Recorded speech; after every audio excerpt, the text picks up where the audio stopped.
Question number 71 क्या कहता है। क्वेश्चन नंबर 71 पर चलते हैं। 71 क्या कह रहा है उसको देखते हैं। क्वेश्चन नंबर 71 में दोस्तों, which of the following electronic configuration represents sudden large gap between the values of second and third ionization of element. Sudden large gap, तो सडन लार्ज गैप बता रहा है कि सडन लार्ज गैप कहाँ होगा, ये आपको देखना है। इस तरह क्वेश्चन दोस्तों पहले भी आ चुका है, तो देखते हैं सडन लार्ज गैप कहाँ होगा।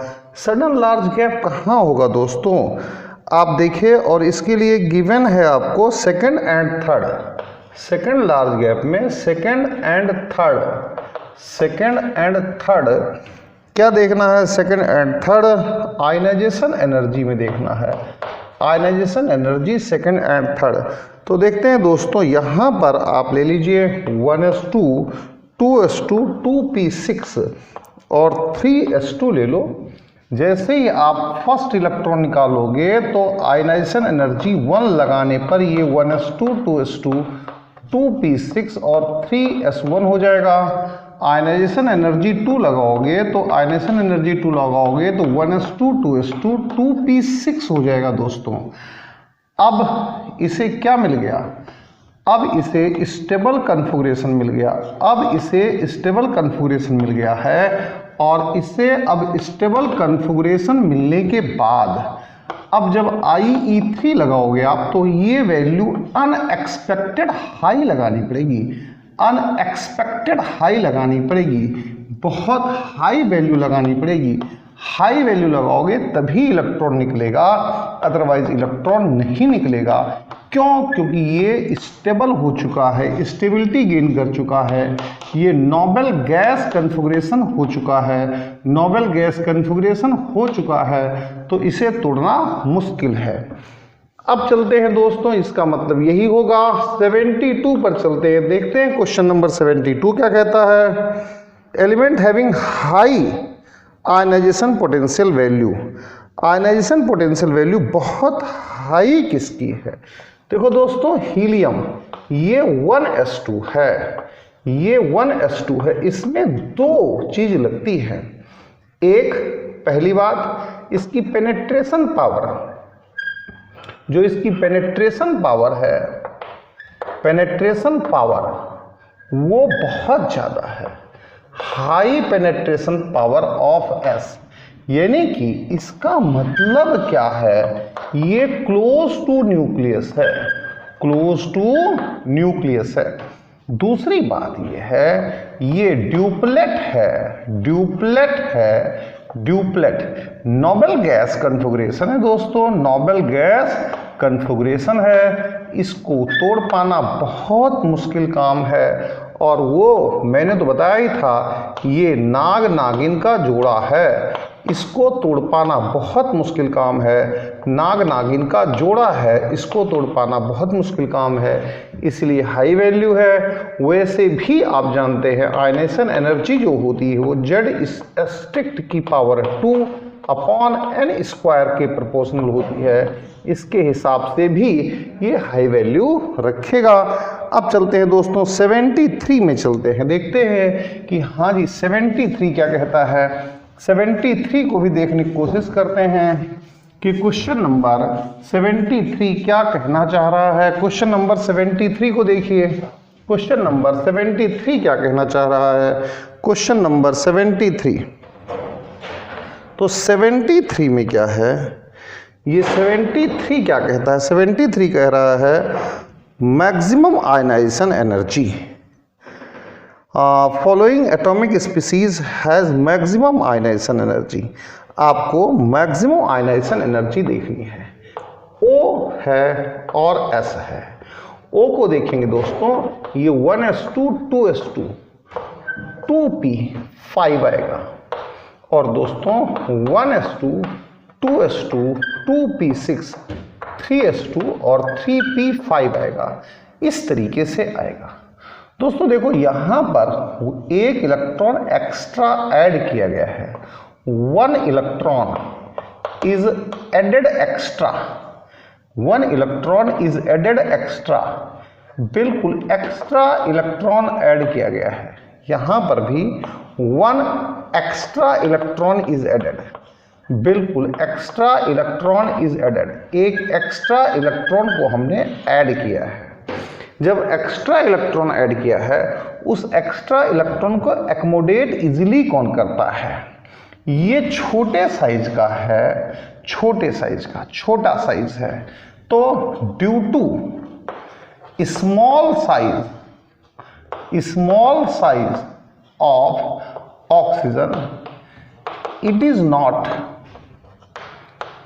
इजीली एक्मोडेटिंग और इजीली गेनिंग एक्स्ट्रा इलेक्ट्रॉन, ये आसानी से उसे एक्मोडेट करने के लिए तैयार नहीं है। इसका साइज बिग है, ड्यू टू बिग साइज, इसका साइज बिग है, ड्यू टू बिग साइज, ये इजी है, इसके पास जगह है, due to big size, it take up, ये बहुत आसानी से लेता है एक्स्ट्रा इलेक्ट्रॉन, इसके लिए समस्या नहीं है। इसमें जो एक्स्ट्रा इलेक्ट्रॉन है, एक्स्ट्रा इलेक्ट्रॉन रिपल्सन फोर्स महसूस करता है, जो एक्स्ट्रा इलेक्ट्रॉन है फील्स रिपल्सन फोर्स, क्योंकि वो छोटी सी जगह पर रखा हुआ है, तो उसे निकालना इजी है, तो एक्स्ट्रा इलेक्ट्रॉन को निकालना इजी है, easy to remove extra electron, इसीलिए इसकी low ionization energy of O- है। अब इसने तो आसानी से ले लिया, तो एक्स्ट्रा इलेक्ट्रॉन, यहां पर एक्स्ट्रा इलेक्ट्रॉन फील नहीं करता है किसी बहुत बड़े रिपल्सन को, यहां से निकालना मुश्किल है, इसीलिए ionization energy of sulphur S- की बात हो रही है, ग्रेटर देन होती है आयनाइजेशन एनर्जी ऑफ O-, ये थोड़ा सा हो सकता है आपको कम समझ में आया हो। इसे इस तरीके से चलिए कि आपका घर है और आपका घर है, ये आपका घर है, इसमें 2 कमरे हैं, तो 2 कमरे में कोई अगर बाहर से मेहमान आ जाए, उससे एडजस्ट कर पाना मुश्किल है, थोड़ा बहुत रिपल्सन लगता रहता है, तो मेहमान इजीली बहुत आसानी से उसे बाहर चला जाएगा। यहाँ 3 कमरे हैं, उन 3 कमरों में बाहर से आने वाले मेहमान को ज़्यादा दिक्कत नहीं होगी। इस तरीके से ये क्वेश्चन है 73, अच्छा क्वेश्चन है, एक अच्छा क्वेश्चन है। अब चलिएगा क्वेश्चन नंबर 74 पर चलते हैं, देखते हैं कि ये क्वेश्चन नंबर 74 क्या कहना चाहता है। क्वेश्चन नंबर 74 क्या कहना चाहता है, इसको भी जरा देखिए। क्वेश्चन नंबर 74 में क्या है, correct order of IE2, correct order of IE2, correct order of IE2 का करेक्ट ऑर्डर निकालना है, IE2 का, तो IE2 का correct order, second ionization energy का करेक्ट ऑर्डर निकालना है, सेकेंड आयनाइजेशन एनर्जी का करेक्ट ऑर्डर निकालना है। तो यहां पर नाइट्रोजन है 1s2 2s2 2p3 है, तो देखो फर्स्ट तो इसको निकालना मुश्किल होगा, लेकिन सेकंड के लिए दिक्कत नहीं है, ये हाफ फिल्ड है और हाफ फील्ड में फर्स्ट निकालना मुश्किल होता है, फर्स्ट निकालना मुश्किल होता है। यानी अगर ये प्लस बना तो 1s2 2s2 2p2, अब ये हाफ फील्ड नहीं रह गया, तो सेकंड इसका इजी हो जाएगा। दूसरा है आपके पास नाइट्रोजन के बाद है ऑक्सीजन, ऑक्सीजन को चलिए देखते हैं, तो 1s2 2s2 2p4 होगा। तो यहां से दोस्तों फर्स्ट निकालना आसान है, दूसरा निकालना मुश्किल पड़ेगा। फर्स्ट निकालना आसान है, दूसरा निकालना मुश्किल पड़ेगा। फर्स्ट निकाल लेंगे तो O+ बन जाएगा 1s2 2s2 2p3 हो जाएगा, और सेकंड को निकालना मुश्किल पड़ेगा। सेकंड को निकालना इसलिए मुश्किल पड़ेगा दोस्तों क्योंकि ये हाफ फील्ड हो गया, हाफ फील्ड हो गया, HF हो गया हाफ फील्ड। पूरा लिख देता हूं कहीं आपको दिक्कत ना हो। ये हाफ फिल्ड हो गया। अब दोस्तों यहाँ ये थोड़ा सा बढ़ गया, हाफ फिल्ड का मतलब इसके अंदर स्टेबिलिटी आ गई। तो जब इसके अंदर स्टेबिलिटी आ गई, ये हाफ फिल्ड हो गया, तो इससे इलेक्ट्रॉन को निकालना जो है वो मुश्किल काम हो गया। अब देखिए चलते हैं आगे, चलते हैं कि आगे की कहानी क्या है। इसके बाद दोस्तों है फ्लोरीन। फ्लोरीन है, फ्लोरीन। तो फ्लोरीन क्या होता है, 1s2 2s2 2p6 2p5 होता है दोस्तों। तो 2p5 होता है, 2p5 होता है। 2p5 को देखिए, इसमें तो ऐसी दिक्कत नहीं आएगी, 1s2 2s2 ये आसपास नहीं आएगी। अगर F प्लस हो जाए तो 1s2 2s2 2p4 हो जाएगा, और 2p4 होते ही यहां पर हाफ फील्ड का चक्कर डेवलप नहीं हो पाएगा, हाफ फील्ड का चक्कर डेवलप नहीं हो पाएगा। अब दोस्तों चलते हैं किस पर भला, नियॉन पर चलते हैं, Ne पर चलते हैं। Ne 1s2 2s2 2p6, ये बहुत बहुत बहुत इंपॉर्टेंट है। यहां पर दोस्तों चलिए, ये 1s ये और यहां पर चलेंगे तो फर्स्ट तो बहुत ही ज्यादा है, इसकी फर्स्ट बहुत ज्यादा है, यानी Ne प्लस बनाना बड़ा मुश्किल काम है। 1s2 2s2 2p5 है, और यहां पर इसको बना पाना बड़ा मुश्किल है, 1 2 3 और 4 5। लेकिन सेकंड इजी है, सेकंड इजी है। सेकंड क्या है दोस्तों, इजी है। 1s2 2s2 2p4 ही तो बनना है, और ये तो टूट चुका है, इजी है। अब दोस्तों ऑर्डर क्या आना चाहिए, ऑर्डर आपके हिसाब से ऑक्सीजन का सबसे ज्यादा आना चाहिए। लेकिन एक बात थोड़ी सी और भी समझ लीजिए, एक बात छोटी सी और भी समझ लीजिएगा, आप निकालिएगा स्लेटर रूल से। जब आप स्लेटर्स रूल इस्तेमाल करते हैं, स्लेटर्स रूल से, तो जब स्लेटर्स रूल इस्तेमाल करते हैं दोस्तों, तो स्लेटर्स रूल में होता क्या है मेरे प्यारे बच्चों, स्लेटर्स रूल में होता क्या है, आप जेड एस्ट्रिक्ट की वैल्यू निकालते हैं, और आयनाइजेशन एनर्जी जेड एस्ट्रिक्ट की power 2 divided by n square पर भी डिपेंड करती है। तो नियॉन के लिए जेड एस्ट्रिक्ट की वैल्यू बहुत ज्यादा है, नियॉन के लिए जेड एस्ट्रिक्ट की वैल्यू बहुत ज्यादा है। इसीलिए सेकंड की बात करें तो सेकंड में नियॉन आएगा, फिर ऑक्सीजन आएगा, नियॉन ऑक्सीजन के बाद फिर कहीं पर फ्लोरीन और नाइट्रोजन का नंबर आएगा। ये आप देख लीजिएगा अच्छी तरह से, ये आपके पास सेकंड आयनाइजेशन एनर्जी है। ये बहुत अच्छी तरह से समझ लीजिएगा, बहुत ही अच्छी तरह से समझ लीजिएगा। अब चलते हैं दोस्तों आगे की बात करते हैं, 75 पर चलते हैं। ये विच of the following transformation least energy required, सबसे कम एनर्जी रिक्वायर्ड कहाँ है, सबसे कम कहाँ पर है, सबसे कम एनर्जी की रिक्वायरमेंट कहाँ पर है, सबसे कम एनर्जी कहाँ पर रिक्वायर्ड है।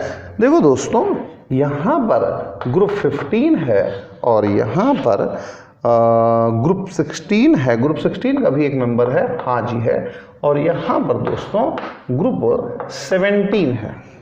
अब आप देखिएगा यहाँ पर n = 1 है, उससे मतलब नहीं है, n = 2, इसके लिए फ्लोरीन गिवन है आपको, और फिर इसके बाद n = 3, n = 3 के लिए यहाँ पर क्लोरीन गिवन है दोस्तों, और यहाँ पर आपके पास 16 इसके लिए ये गिवन है, और यहाँ पर अगर आप चलेंगे तो इसके लिए P गिवन है, P। तो देखो दोस्तों, इसकी इलेक्ट्रोनेगेटिविटी सबसे ज़्यादा है, कितनी है दोस्तों, 4 है, 4 है, 4। इसकी कितनी है दोस्तों, 3 है। इसकी कितनी दोस्तों, 2.1 है। इसकी भी थोड़ी सी इससे ज़्यादा है, इससे थोड़ी सी ज़्यादा है। इसकी भी 2.5 के लगभग है। तो ये चार्ज को बहुत आसानी से रखेगा, ये चार्ज को, charge holding capacity charge holding capacity, holding capacity, charge holding capacity किसकी ज्यादा होगी? भैया फ्लोरीन की सबसे ज्यादा, फिर क्लोरीन की है, फिर सल्फर की है, फिर फास्फोरस की है। तो फास्फोरस तो चार्ज होल्ड ही नहीं करना चाहता है, तो फास्फोरस चार्ज होल्ड नहीं करना चाहता, सबसे आसानी से यही देगा, सबसे आसानी से ही देगा। यानी कि ये वैल्यू लीस्ट होगी, लीस्ट आयनाइजेशन एनर्जी हो जाएगी, इनमें से लीस्ट आयनाइजेशन एनर्जी हो जाएगी।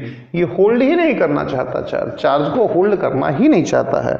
अब चलते हैं दोस्तों, हम किस पर चलते हैं दोस्तों? अब चलते हैं 76 पर। 76 इलेक्ट्रॉन एफिनिटी पर बेस्ड है। जो 76 है दोस्तों, 76 इलेक्ट्रॉन एफिनिटी पर बेस्ड है। 76 जो है दोस्तों वो इलेक्ट्रॉन एफिनिटी पर बेस्ड है, इलेक्ट्रॉन एफिनिटी पर बेस्ड है। दोस्तों किस पर बेस्ड है? इलेक्ट्रॉन एफिनिटी पर बेस्ड है, इलेक्ट्रॉन एफिनिटी पर बेस्ड है। The amount of energy released on addition of an electron in outermost shell of an atom. देखो ये तो डेफिनेशन है, जो एनर्जी रिलीज होती है उसे हम इलेक्ट्रॉन एफिनिटी कहते हैं, उसे इलेक्ट्रॉन एफिनिटी कहते हैं, इलेक्ट्रॉन गेन एंथैल्पी कहते हैं, इलेक्ट्रॉन गेन एंथैल्पी कहते हैं, इलेक्ट्रॉन एफिनिटी कहते हैं। जो एनर्जी रिलीज होती, तो इसका आंसर डी करेक्ट है। ये डेफिनेशन है, इसमें मैं कुछ नहीं कर सकता हूं। अब 77 पर चलते हैं दोस्तों। Which of the following atom attachment most difficult, सबसे ज्यादा डिफिकल्ट कहां है? Most difficult, most difficult electron attachment, electron attachment most difficult कहां है? मोस्ट डिफिकल्ट, अरे भाई ये नोबेल गैस एलिमेंट्स में मोस्ट डिफिकल्ट है, नोबेल गैस एलिमेंट्स में मोस्ट डिफिकल्ट है। किसमें? हीलियम में मोस्ट डिफिकल्ट है, नियॉन, आर्गन, क्रिप्टन, जीनन और रेडॉन। इसमें स्टेब्लिश बाहर से क्यों लेगा भाई? ये तो भगवान है, इनके भी तो भगवान हैं, गॉड हैं, ये क्यों लेंगे? इनको स्टेबल कॉन्फ़िगरेशन मिला हुआ है, ये ऑलरेडी बहुत ज्यादा स्टेबल हैं, तो मोस्ट डिफिकल्ट इन्हीं में है, मोस्ट डिफिकल्ट इन्हीं में है। इसका मतलब इसका आंसर रेडॉन आ जाता है। 78 पर चलते हैं। इसका आंसर जो है 77 का रेडॉन। ये रेडॉन का मतलब क्या है? डी, डी, डी ऑप्शन आ जाता है, डी ऑप्शन इसमें है। अब चलते हैं दोस्तों हम आगे 78 पर चलते हैं, देखते हैं कि क्वेश्चन नंबर 78 आपसे क्या चाहता है। क्वेश्चन नंबर 78 ये कह रहा है कि विच of the following process involve absorption of energy. देखो बच्चों ये S माइनस है और ये E माइनस है, यहां पर रिपल्सन लगेगा, और अगर यहां पर रिपल्सन लगेगा तो हमें यहां पर एनर्जी सप्लाई करनी पड़ेगी, तब जाकर के ये ऐसा होगा, इसीलिए एब्जॉर्प्शन एनर्जी इसी में होगा। 79 पर चलते हैं और देखते हैं कि हाँ ये 79 क्या कहता है। क्वेश्चन नंबर 79 पर चलते हैं। Arrange the following decreasing order of electron affinity, decreasing order of electron affinity. देखो बच्चों यहां पर ग्रुप 15 है और यहां पर ग्रुप 16 है। यहां पर दोस्तों ये n की वैल्यू 1 है, उससे हमें कोई मतलब नहीं है, कोई है ही नहीं। n इक्वल टू 2 में यहां पर नाइट्रोजन है और ऑक्सीजन है, यहां पर n इक्वल टू 3 में कुछ नहीं, यहां पर केवल सल्फर गिवन है। मैंने आपको बहुत अच्छी तरह से समझाया था, बहुत अच्छी तरह से बताया, अभी थोड़ी देर पहले बताया है, बहुत थोड़ी देर पहले बताया है कि भैया देखो इसका स्मॉल साइज है, ये इजिली इलेक्ट्रॉन लेने को तैयार नहीं है, नहीं है, इसका स्मॉल साइज है, आसानी से इलेक्ट्रॉन को नहीं लेगा, एकोमोडेट ही नहीं करेगा। इसके पास 2 ही कमरे हैं, इसके पास 2 रूम्स हैं, तो ये बाहर से मेहमान को कैसे ले लेगा? नहीं ले पाएगा। इसके पास 3 कमरे हैं, तो ये बाहर से मेहमान को ले लेगा, आसानी से ले लेगा। तो 2 कमरों वाला आसानी से एडजस्ट कैसे कर पाएगा मेहमान को? इसीलिए दोस्तों जो सल्फर की इलेक्ट्रॉन गेन एंथैल्पी होती है ज्यादा हो जाती है ऑक्सीजन से और नाइट्रोजन से। ये यहां पर रिपल्सन फोर्सेस काम करने लग जाते हैं। जो एक्स्ट्रा एडेड इलेक्ट्रॉन है, extra added electron feels repulsion, वो रिपल्सन फील करता है, रिपल्सन फील करता है। ऑक्सीजन में यही काम आगे क्लोरीन में भी, फ्लोरीन और क्लोरीन के बीच भी होगा। लेकिन इस क्वेश्चन को हम देखते हैं तो extra added electron repulsion feel करता है, इसलिए सल्फर की ज्यादा हो जाती है, फिर ऑक्सीजन की होती है। अब चलते हैं दोस्तों क्वेश्चन नंबर 80 पर और देखते हैं क्वेश्चन नंबर 80 क्या कहता है। 80 में क्या है? Among the following configuration the element which has highest electron affinity. जो इसमें इलेक्ट्रॉनिक कन्फिगरेशन है, जो इसमें गिवन है, जो ये क्वेश्चन चाह रहा है, उसमें किसका ज्यादा होगा ये बताना है। इसमें देखो दोस्तों, ये Ne और 3s2 और 3p5 ये किसका है? क्लोरीन का है। तो इस क्लोरीन की electron affinity, electron gain enthalpy सबसे ज्यादा होती है। क्लोरीन की इलेक्ट्रॉन गेन एंथैल्पी सबसे, इसके पास 3 कमरे हैं, 3 रूम्स हैं, ये आसानी से ले लेता है। अब चलिए यही आंसर है इसका और कोई नहीं है। 81 पर चलते हैं। The increasing order of electron gain enthalpy of electronic configuration. देखो दोस्तों कैसा होगा, ये पहला है 1s2 2s2 2p6 3s2 3p5। अरे भाई ये एक इलेक्ट्रॉन का भूखा है, ये क्लोरीन है, एक इलेक्ट्रॉन का भूखा बिल्कुल भूखा है इलेक्ट्रॉन का, ये फर्स्ट है। सेकंड में क्या है? 1s2 2s2 2p3। अरे ये तो हाफ फील्ड है, ये क्यों इलेक्ट्रॉन चाहेगा? तो रिलक्टेंट होगा इलेक्ट्रॉन लेने में। ये नाइट्रोजन है, मैं आपको ऐसे ही बता दूं, ये अरे हाफ फील्ड है, इलेक्ट्रॉन को क्यों लेगा? इलेक्ट्रॉन को नहीं लेगा, ये reluctant to take up electron, reluctant to take up electron, to take up extra electron. ये एक्स्ट्रा इलेक्ट्रॉन को लेना चाहता ही नहीं है। अब दोस्तों हम चलते हैं थर्ड में क्या है? 1s2 2s2 2p5। ये फ्लोरीन है दोस्तों, ये चाहता तो है लेकिन इसके पास 2 रूम सेट है, इसके पास 2 कमरे हैं। ये चाहता तो है इलेक्ट्रॉन को लेना, 2 ही कमरे। यहाँ इसके पास देखो, इसके पास 3 रूम्स हैं, इसके पास 3 कमरे हैं, ये आसानी से ले लेगा और इसका इलेक्ट्रॉन रिपल्सन फील करेगा। इसका extra added electron feels repulsion, extra added electron feels repulsion, इसका extra added electron repulsion feel करेगा। अब एक और है, वो शायद सोडियम को रिप्रेजेंट करता है, तो सोडियम की तो सबसे कम हो ही जाएगी, तो क्लोरीन की सबसे ज्यादा होगी, वो तो कोई इशू ही नहीं बचा। क्लोरीन की सबसे ज्यादा, हाँ जी क्लोरीन की सबसे ज्यादा होगी, फिर फ्लोरीन की होगी, हाँ जी फ्लोरीन की होगी, ठीक है जी फ्लोरीन की, फिर उसके बाद सोडियम की होगी, फिर सोडियम की होगी और फिर उसके बाद नाइट्रोजन की होगी। नाइट्रोजन में 2p3 है, 2p3 ये रिलक्टेंट है, नहीं लेना चाहता। ये 3s1 है, 3s1 है, हाँ 3s1 है, 3s1 है। ये इलेक्ट्रॉन लेना चाहता है, ये भैया कुंवारा है, अकेला बैठा है, इलेक्ट्रॉन लेना चाहता है, पेड़ बनाना चाहता है, तो ये ऑर्डर आ जाएगा। क्लोरीन ये सोडियम कौन सा है भाई, सोडियम जो है ये फोर्थ पर है, और फोर्थ पर है।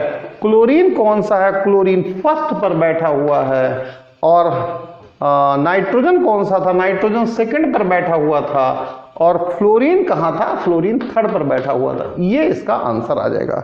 82 पर चलते हैं। सेकंड इलेक्ट्रॉन गेन एंथैल्पी हमेशा ही पॉजिटिव होती है, हमेशा ही एंडोथर्मिक होती है, क्योंकि रिपल्सन लगने लग जाता है। जैसे मैंने बताया S- और इलेक्ट्रॉन के बीच में रिपल्सन लगने लग जाता है।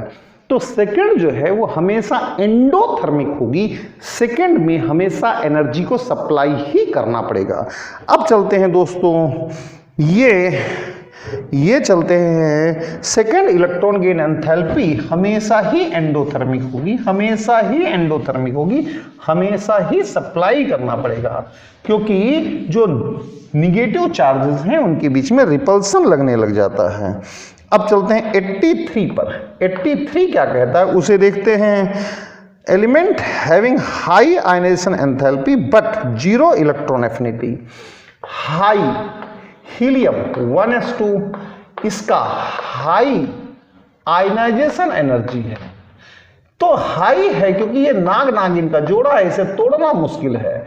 अब 0 electron gain enthalpy delta EgH ये 0 है, बहुत कम है, क्योंकि ये इलेक्ट्रॉन को क्यों लेना चाहेगा, ये नोबेल गैस कन्फिगरेशन है, नोबेल गैस कन्फिगरेशन है, ये इलेक्ट्रॉन लेना ही नहीं चाहेगा, अपनी स्टेबिलिटी को क्यों तोड़ना चाहेगा।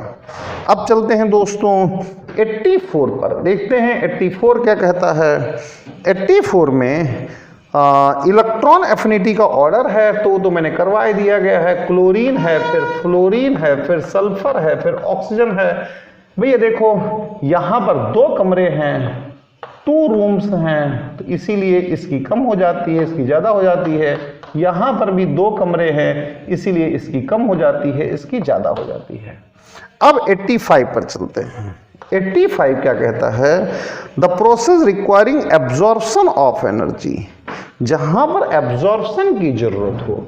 ये नाइट्रोजन के लिए कहा था मैंने, नाइट्रोजन में 2p3 है, नाइट्रोजन में दोस्तों 2p3 है।